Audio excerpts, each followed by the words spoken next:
স্বয়ং মহাদেবের মুখ দিয়ে বলা একটা মন্ত্র, যা হাজার মন্ত্রের সমান, যা জপলেই মেলে শত জন্মের পুণ্য ফল। একবার উচ্চারণ করলেই খুলে যায় ভোলে বাবার ত্রিনয়ন, ঝরে পড়ে আশীর্বাদ, নিমেষে মুছে যায় সমস্ত পাপ, দূর হয় অভাব দারিদ্র।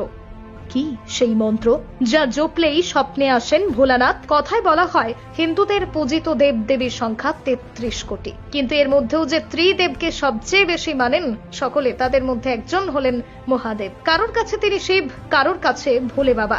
এই মহাদেব একদিকে যেমন শান্ত সৌন্দর্যের প্রতীক, তেমনি অন্যদিকে আবার ত্যাগ ও ধ্বংসেরও প্রতীক।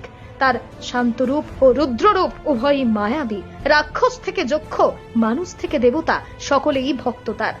তাই তো তার আর এক নাম দেবাদিদেব, অর্থাৎ দেবতাদের দেবতা।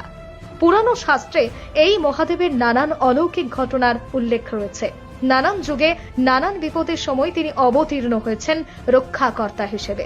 সমুদ্র মন্থনের সময় যখন সকল দেবতা অমৃত পান করে, তখন মহাদেবী একমাত্র ছিলেন যিনি নিজের কণ্ঠে ধারণ করেছিলেন বিষাক্ত বিষ।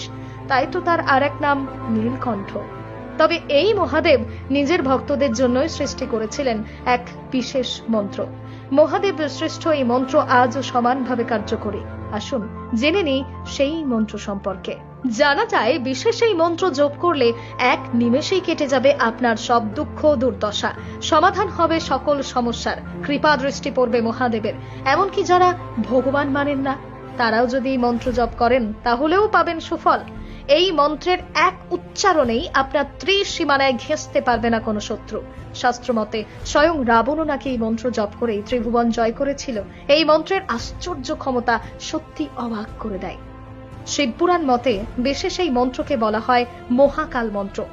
এই মন্ত্র প্রতি রাতে ঘুমাতে যাবার আগে জপ করলেই মেলে সুফল। বিশেষ এই মন্ত্রটি হলো ওং এং হ্রিং ক্রিং নমঃ শিবায়।